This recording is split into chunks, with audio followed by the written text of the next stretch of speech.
नमस्कार. श्री स्वामी समर्थ. मी गायत्री आपल्या सर्वांचे स्वागत करते भक्ती आणि भोजन या चॅनलवरती.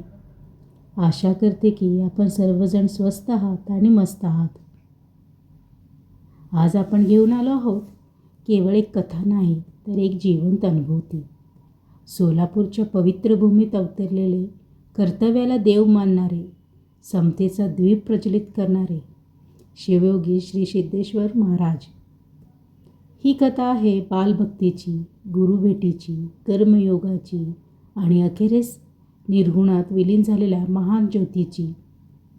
या कथनात कोणतीही गडबड नाही, कोणतीही घाई नाही. फक्त शांत ऐकणं, मन उघडणं आणि स्वतःमध्ये डोकावणं. जर तुम्ही मनशांती शोधत असाल, जर तुम्हाला भक्तीचा अनुभव हवा असेल, तर हा प्रवास तुमच्यासाठी आहे.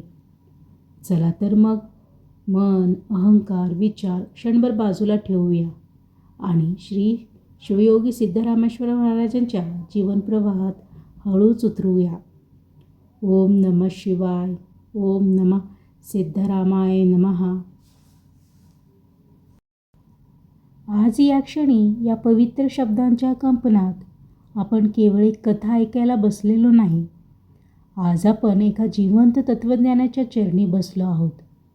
आज आपण ज्या महायोगाच्या स्मरणात आपले मन शांत करत आहोत, तो केवळ एक संत नव्हता, तो केवळ योगी नव्हता, तो केवळ वचनकार नव्हता, तो समाजाचा शिल्पकार होता, तो मानवतेचा महामंत्र होता, तो कर्तव्याचा चालता बोलता अवतार होता. शिवयोगी श्री सिद्धेश्वर महाराज, ज्यांचे नाव घेताच मन आपोआप नतमस्तक होते, डोळे मिटतात आणि श्वास खोल होतो. सोलापूर, एक भूमी, एक अनुभूती. ही आहे श्री सिद्धरामेश्वर देवस्थान सोलापूर. यामुळे हे एक फक्त मंदिर नाही, ही आहे एक तपश्चर्याची भूमी, एक समतेची प्रयोगशाळा, एक माणुसकीची शाळा. या भूमीत आजही ज्याचा श्वास जाणवतो, आजही ज्यांची पावले ऐकू येतात, आजही ज्यांचा स्पर्श मनाच्या आत खोलवर उतरतो, ते म्हणजे शिवयोगी श्री सिद्धेश्वर महाराज. 12वे शतक. ना आधुनिक साधने, ना सत्ता, ना वैभव, पण तरीही या महायोग्याने समाज बदलला. कारण त्यांच्याकडे होते आत्मज्ञान, करुणा आणि कर्तव्यनिष्ठा. ते म्हणत, कर्तव्य हाच देव आहे. हे वाक्य त्यांच्या ओठावर नव्हते, ते त्यांच्या श्वासात होते, त्यांच्या कृतीत होते, त्यांच्या आचरणात होते. श्री सिद्धरामेश्वर महाराज देवाला फक्त गाभाऱ्यात बसवणारे नव्हते, ते देवाला घेऊन गेले शेतात, तलावाच्या काठावर, गरिबांच्या झोपडीत, अनाथांच्या आश्रममध्ये. त्यांच्यासाठी पूजा म्हणजे सेवा, तप म्हणजे परोपकार, योग म्हणजे समाजाशी एकरूप होणे. आत्ता या क्षणी तुम्ही जिथे कुठे असाल, घरात, रस्त्यात, डोळे मिटून ऐकत असाल, एक क्षण मन शांत करा आणि स्वतःलाच विचारा, आपण देव कुठे शोधतो? जर उत्तर सेवेत, कर्तृत्वात, माणुसकीत असेल तर समजा शिवयोगी सिद्धरामेश्वर महाराज आजही तुमच्यासोबत आहेत. आतापर्यंत आपण सोलापूर आणि त्या पवित्र भूमीचे नाते जोडलो. आता आपण त्या भूमीत अवतरणाऱ्या दैवी जीवनकथेच्या मुळाशी जाऊया. 12व्या शतकातील सोनलगी. आजचं आपलं सोलापूर. माती साधी, माणसं साधी, पण भक्ती अपार. याच गावात राहत होते पाटील मुतकवडा आणि त्यांची धर्मपत्नी सुग्गला देवी.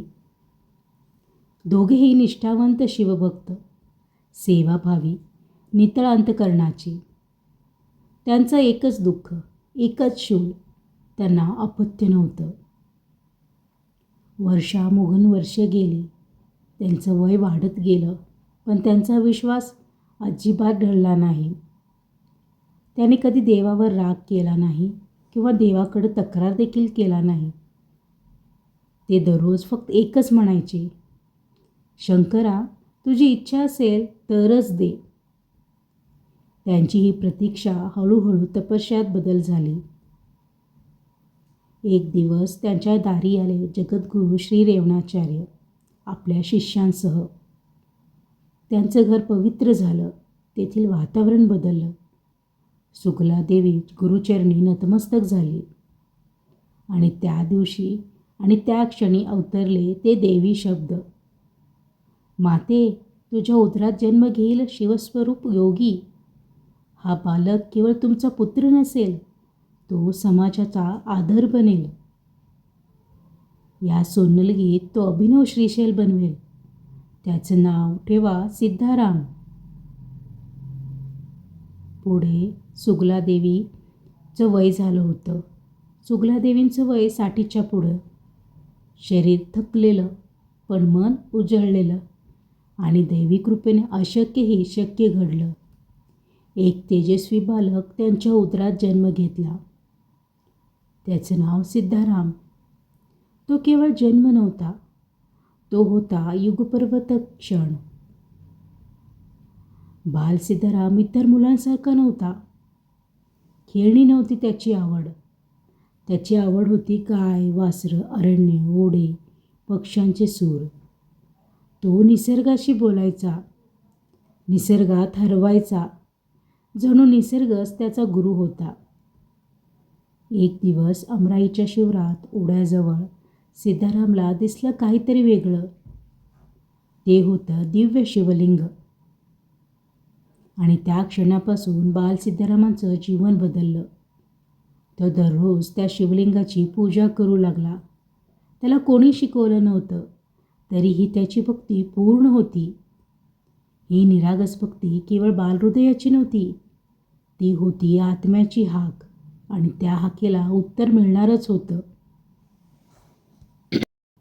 भक्त हो, काही भेटी डोळ्यांनी पाहिलेल्या नसतात, त्या मात्र आत्म्याने ओळखलेल्या असतात. आज आपण अशाच एका गुरुभेटीची अनुभूती घेणार आहोत. अमराई. अमराई ओढ्याजवळची ती शांत जागा. येथेच बालसिद्धाराम दररोज येत असे. दिव्य शिवलिंग, पाणी, फुले आणि त्याची निरागस भक्ती. तो काही मागत नव्हता, तो फक्त अर्पण करत होता. त्या दिवशी आकाश वेगळं होतं. वारा देखील वेगळा वाहत होता आणि अमराईत एक तेजस्वी जंगम प्रकट झाला. वृद्ध देह पण चेहऱ्यावर अपार तेज. सिद्धाराम काही विचारला नाही त्यांना, काही बोलला देखील नाही. तो फक्त त्या जंगमाच्या चरणी नतमस्तक झाला, कारण त्याच्या आत्म्याने त्याच्या गुरुला ओळखलं होतं. जंगम म्हणाला, माझं नाव मल्लय्य आहे. मी श्रीशैलहून आलो आहे. हे शब्द काही सामान्य नव्हते, कारण श्रीशैल हे श्री मल्लिकार्जुनाची भूमी. सिद्धाराम जंगमला घेऊन शेतात गेला. त्यांना हुरडा दिला, अगदी आनंदाने. मल्लय्य हसला आणि तो त्याला म्हणाला, मला दहीभात हवा आहे. हे ऐकून बाल सिद्धाराम धावत गेला. तो दहीभात घेऊन येईपर्यंत तिथे जंगम नव्हता, तो अदृश्य झालेला होता. सिद्धारामचं मन मात्र अस्वस्थ झालं, पण त्याचा विश्वास अजिबात ढळला नाही. बाल सिद्धारामने डोळे मिटले की त्याला दिसायचं मल्लयाचं तेज. त्याचं हृदय त्याला सांगत होतं, तो सामान्य नव्हता. काही अंतरावर बाल सिद्धारामला श्रीशैलाकडे भक्तांसोबत निघालेली पालखी दिसली. सिद्धाराम देखील त्या यात्रेत सामील झाला. त्याचे पाय चालत होते, त्याचे मन ओढ घेत होती. श्रीशैल मंदिरात त्या भक्तांनी बाल सिद्धारामला ज्योतिर्लिंग दाखवलं आणि म्हणाले, हा आहे श्री मल्लिकार्जुन. सिद्धाराम थरथरला. हेच तेच रूप, हेच तेच तेज. हा माझा मल्लय्य आहे. त्या क्षणी सिद्धाराम समजून गेला, गुरु वेगळा नसतो, ईश्वर वेगळा नसतो, गुरुच ईश्वर असतो. तरीही त्याला हवं होतं सगुण दर्शन. तो त्या मल्लयाला जंगम रूपात पाहू इच्छित होता. भक्त हो, काही क्षण इतके पवित्र असतात की शब्दही तिथे थांबतात. आज आपण अशाच अद्वितीय साक्षात्काराचा अनुभव घेणार आहोत. श्रीशैलगिरी, घनदाट अरण्य, दगडी पायवाटा, पण मन मात्र एकाच नावात गुंतलेलं, मल्लया मल्लया. सिद्धाराम प्रत्येक वाटेवर आपल्या गुरुला शोधत होता, जंगम रूपात, तेजस्वी रूपात. ज्योतिर्लिंगाचं दर्शन झालं होतं, तरीही त्याचं मन त्याला सांगत होतं, मला माझ्या गुरुला त्याच रूपात पाहायचं आहे, ज्या रूपात त्यांनी मला अन्न मागितलेलं, ज्या रूपात त्यांनी माझी भक्ती स्वीकारलेली. हीच तर होती शुद्ध शिष्य भावना. दिवस गेला, शोध संपला नाही. कोणी म्हणालं, येथे कोणताही मल्लया नाही. त्या शब्दाने सिद्धारामांचं हृदय हादरलं. कामरी कोल्हा, एक खोल दरी, निसर्गाचं भयावह रूप. सिद्धाराम तेथे उभे राहिला. मनात एकच विचार त्याचा, जर माझा गुरु मला सापडणार नसेल तर हा देहच इथं अर्पण करतो. ही काही आत्महत्या नव्हती, ही होती पूर्ण शरणागती. सिद्धाराम दरीत उडी मारण्याच्या क्षणी आकाश फाटल्यासारखं झालं. एक तेज प्रकट झालं. श्री मल्लिकार्जुन स्वतः उतरले. त्या क्षणी बालसिद्धारामाचा हात त्यांनी धरला, उचलून हृदयाशी धरलं. त्या क्षणी देवगण, देवता, आकाश सर्वांनी पुष्पसृष्टी केली असेल, कारण साक्षात गुरु ईश्वर भेट घडली होती. मल्लिकार्जुन म्हणाले, सिद्धारामा, तुझा जन्म केवळ तुझ्यासाठी नाही, तू समाजासाठी जन्म घेतलास. तू लोककल्याणासाठी येत आहेस. आता सोन्नलगीकडे परत जा आणि कर्मयोग जगाला शिकव. काही काळ सिद्धाराम श्रीशैलवर राहिला. योग साधना, ध्यान, मौन. तो आता बालक राहिला नाही, तो झाला होता शिवयोगी. भक्त हो, साक्षात्कारानंतर जीवन बदलतं. शिवयोगी सिद्धरामेश्वर हे डोंगरावर थांबले नाहीत, कारण त्यांचा योग लोकांसाठी आहे, त्यांचा देव हे सेवेत आहे. श्रीशैल पर्वतावरची साधना पूर्ण झाली होती. मल्लिकार्जुनाची आज्ञा हृदयात कोरली गेली. लोकांसाठी जग, कर्मातून मला ओळख. सिद्धाराम सोन्नलगीकडे परत निघाले. पावले शांत, दृष्टी स्थिर, मन सेवेसाठी सज्ज. सोन्नलगी गावात प्रवेश करताच लोकांनी जाणवलं, हा तो आता बालक नाही, तो योगी बनला आहे. त्यांच्या डोळ्यात करुणा, वाणीमध्ये संयम आणि आचरणात तेज होतं. सर्वप्रथम सिद्धारामाने उभारलं श्री मल्लिकार्जुन मंदिर. हे मंदिर फक्त दगडाचं नव्हतं, ते होतं लोकांच्या श्रमांनी, भक्तीने, एकतेने उभारलेलं मंदिर. त्यांनी सोन्नलगीच्या पंचक्रोशीत 68 शिवलिंगाची स्थापना केली. अष्टदिशांना अष्टविनायकांची स्थापना केली. हे केवळ धार्मिक कार्य नव्हतं, हे होतं संरक्षणाचं कवच, एकात्मतेचं प्रतीक.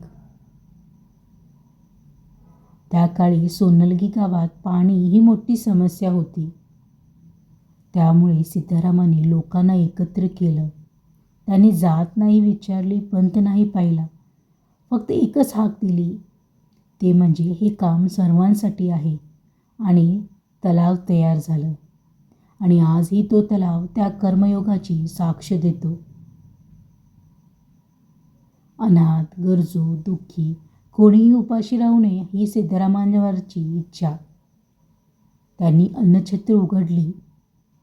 इथे भूक नाही विचारली, ओळख देखील नाही मागितली गेली. सिद्धारामांनी गरिबांसाठी सामुदायिक विवाह रचला. जात नाही, भेद नाही, फक्त मानवता या विचाराने. हा होता समाज बदलाचा क्रांतिकारक विचार. सिद्धाराम नेहमी म्हणत, देव शोधू नकोस दूर, तो तुझ्या कर्तव्यात आहे. शुद्ध विचारात जगणं हाच स्वर्ग आहे. नादे नुडियाली मादियागी बदकुवदे स्वर्गा. हळूहळू सोनलगी बदलू लागली. ती झाली अभिनव श्रीशैल. हे परिवर्तन चमत्काराने नाही, ते घडलं कर्मयोगाने. ते घडलं श्री सिद्धेश्वर महाराज यांच्यामुळे. भक्त हो, काही योग हे देहातून व्यक्त होतात, तर काही योग कर्मातून प्रकट होतात आणि काही योग वाणीतून अवतरतात.